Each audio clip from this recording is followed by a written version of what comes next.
لا إله إلا الله لا إله إلا الله لا إله نحمده ونصلي على رسوله الكريم أما بعد فأعوذ بالله من الشيطان الرجيم بسم الله الرحمن الرحيم ووصينا الإنسان بوالديه حسنا وإن جاهداك لتشرك بي ما ليس لك به علم فلا تطعهما إلي مرجعكم فأنبئكم بما كنتم تعملون والذين آمنوا وعملوا الصالحات لندخلنهم في الصالحين صدق اللہ العظیم۔ سورۃ العنکبوت کی آیت نمبر 8 اور 9 آپ حضرات کے سامنے تلاوت کی ہیں۔ آیات کریمہ کا ترجمہ یہ ہے، اللہ رب العالمین ارشاد فرما رہے ہیں، اور ہم نے انسان کو تاکیدی حکم دیا ہے کہ تم اپنے والدین سے اچھا سلوک کرو۔ وَإِن جَاهَدَاكَ،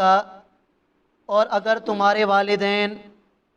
تمہیں اس بات پر مجبور کریں لِتُشْرِكَ بِهِ، کہ تم اللہ کی ذات و صفات میں شریک کرو، ما اس چیز کو لَيْسَ لَكَ بِهِ عِلْمٌ، کہ جس پر تمہارے پاس کوئی دلیل نہ ہو، فَلَا تُطِعْهُمَا، تو تم نے والدین کی اطاعت نہیں کرنی۔ إِلَيَّ مَرْجِعُكُمْ، ہماری ہی طرف تم نے لوٹ کے آنا ہے، پھر میں تمہیں بتاؤں گا کہ تم کون سے اعمال کرتے رہے۔ وہ لوگ کہ جو ایمان لائے اور پوری زندگی نیک اعمال پر گزارتے رہے، لَنُدْخِلَنَّهُمْ فِي الصَّالِحِينَ، البتہ یقیناً ہم ضرور بالضرور انہیں نیک لوگوں میں شامل کریں گے۔ سورۃ العنکبوت کی آیت نمبر 8، اس کے شان نزول کے بارے میں مفسرین حضرات رحمہم اللہ یہ ارشاد فرماتے ہیں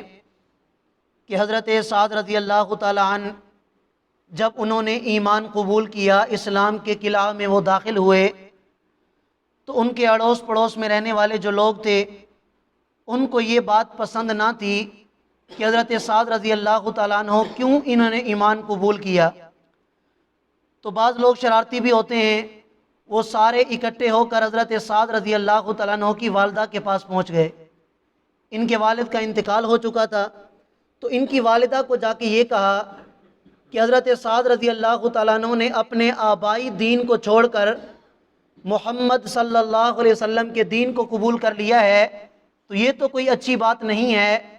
آپ ان کی والدہ ہیں، آپ انہیں منع کریں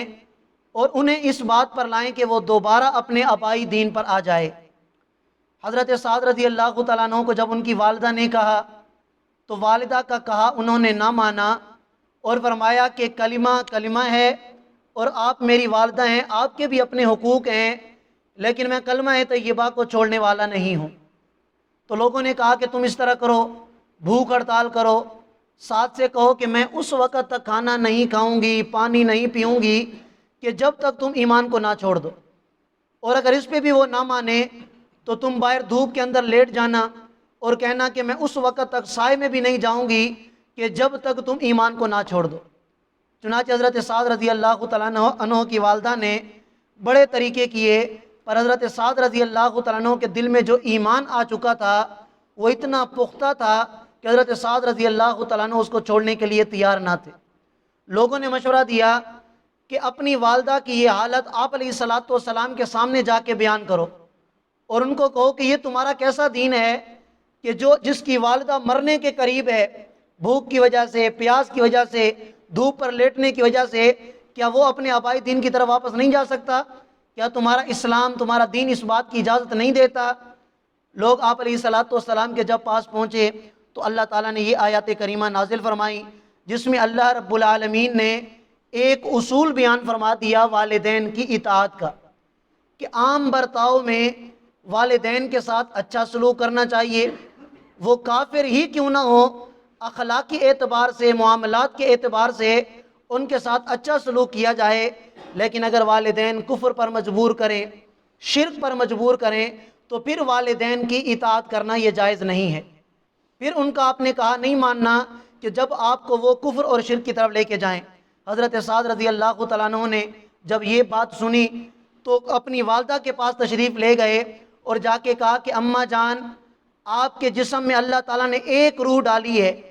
اس طرح کہ اگر 100 روحیں اللہ تعالیٰ آپ کے جسم میں ڈال دیں اور باری باری 100 کی 100 روحیں آپ کے جسم سے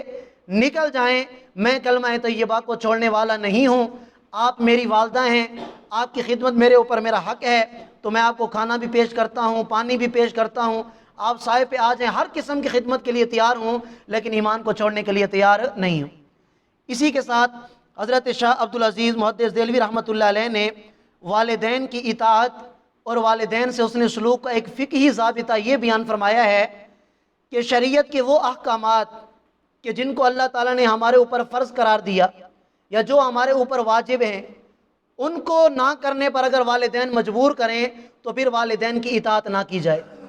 اگر کوئی والدین کسی کو یہ کہیں کہ نماز نہ پڑھو، والدین کی بات نہیں ماننی۔ کوئی والدین یہ کہیں کہ روزہ نہ رکھو، والدین کی بات نہیں مانی۔ اگر کوئی بچی گھر میں ہے، شرعی پردہ عورتوں پر فرض ہے، کوئی بچی پردہ کرنا چاہتی ہے، والدین کہتے ہیں پردہ نہ کرو، والدین کی بات نہیں ماننی چاہیے۔ داڑھی رکھنا یہ واجب ہے، اگر کوئی والدین اپنے بچے سے کہتے ہیں داڑھی نہ رکھو، ان کی بات نہیں ماننی چاہیے۔ جو احکامات فرض ہیں یا واجب ہیں ان میں والدین کی اطاعت نہ کی جائے، اور جو مستحبات ہیں ان میں والدین کی خدمت کو مقدم رکھا جائے۔ مثلا والدین یہ کہتے ہیں کہ تم نفل زیادہ نہ پڑھا کرو، فرض اور واجب پڑھ کے جلدی گھر آیا کرو، میری خدمت کیا کرو، تو پھر والدین کی خدمت یہ مقدم ہے، مستحبات کو چھوڑ کر والدین کی خدمت کرنی چاہیے، یہ بات بالکل جائز۔ یہ ایک اصول ہے جو حضرت شاہ عبدالعزیز محدث دہلوی رحمۃ اللہ علیہ نے فقہی ضابطے کے طور پر بیان فرمایا ہے۔ تو یہاں پر بھی اسی بات کا ذکر کیا گیا ہے کہ شرک پر مجبور کریں والدین تو ان کی اطاعت نہ کی جائے۔ الیہ مرجعکم، تم نے ہماری ہی طرف لوٹ کے آنا ہے، فأنبئکم بما کنتم تعملون، تو پھر میں تمہیں بتاؤں گا کہ تم کیسے اعمال کرتے رہے۔ والذین آمنوا، ایمان لانے والے، نیک اعمال کرنے والے، اللہ فرماتے ہیں کہ ان کی ہمارے ہاں کتنی قدر و قیمت ہے کہ ہم ان کو صالحین میں شامل فرمائیں گے۔ اور صالحین کہاں ہوں گے؟ جنت میں۔ تو گویا اللہ تعالیٰ ایمان اور نیک اعمال کے بدلے میں جنت عطا فرمائیں گے۔ آگے اللہ تعالیٰ نے ان لوگوں کا بھی ذکر فرما دیا کہ جو تھے تو مسلمان ظاہری طور پر لیکن منافقت سے کام لیتے تھے۔ فرمایا وَمِنَ النَّاسِ، اور لوگوں میں بعض وہ بھی ہیں جو کہتے ہیں آمنا باللہ، کہ ہم اللہ پر ایمان لائے، فَإِذَا أُوذِيَ فِي اللَّهِ، اور جب اللہ کے راستے میں انہیں کوئی تکلیف پہنچائی جاتی ہے، جَعَلَ فِتْنَةَ النَّاسِ كَعَذَابِ اللَّهِ، تو وہ لوگوں کی اس آزمائش کو، اس تکلیف کو ایسا بنا دیتے ہیں جیسے کوئی اللہ کا عذاب ان پر آ گیا ہو۔ یعنی ایمان لانے کے بعد اللہ نے پیچھے بتا دیا آزمائش آئے گی،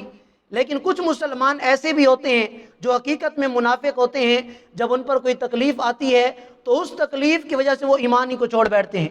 اور جب ان پر کوئی خوشی کی چیز آ جاتی ہے، مسلمانوں کی کسی فتح کو دیکھتے ہیں تو پھر مسلمانوں کے پاس آ کے کہتے ہیں ہم تو تمہارے ساتھ ہیں، لہٰذا اس فتح کے نتیجے میں تمہیں جو کچھ ملا ہے اس میں ہمارا بھی حصہ ہونا چاہیے۔ تو خوشی کا حال ہو تو مسلمان بن جاتے ہیں، اگر کوئی تکلیف آزمائش آ جائے تو معاذ اللہ اللہ کا عذاب سمجھ کر پھر اللہ تعالیٰ کے راستے سے ہٹنے لگتے ہیں۔ تو فرمایا کہ کچھ لوگ ایسے بھی ہیں فَإِذَا أُوذِيَ فِي اللَّهِ، کہ جب اللہ کے راستے میں انہیں کوئی تکلیف پہنچتی ہے، جَعَلَ فِتْنَةَ النَّاسِ كَعَذَابِ اللَّهِ، تو وہ اس تکلیف کو اللہ کا عذاب سمجھتے ہیں۔ وَلَئِن جَاءَ نَصْرٌ مِّن رَّبِّكَ، اور میرا پیغمبر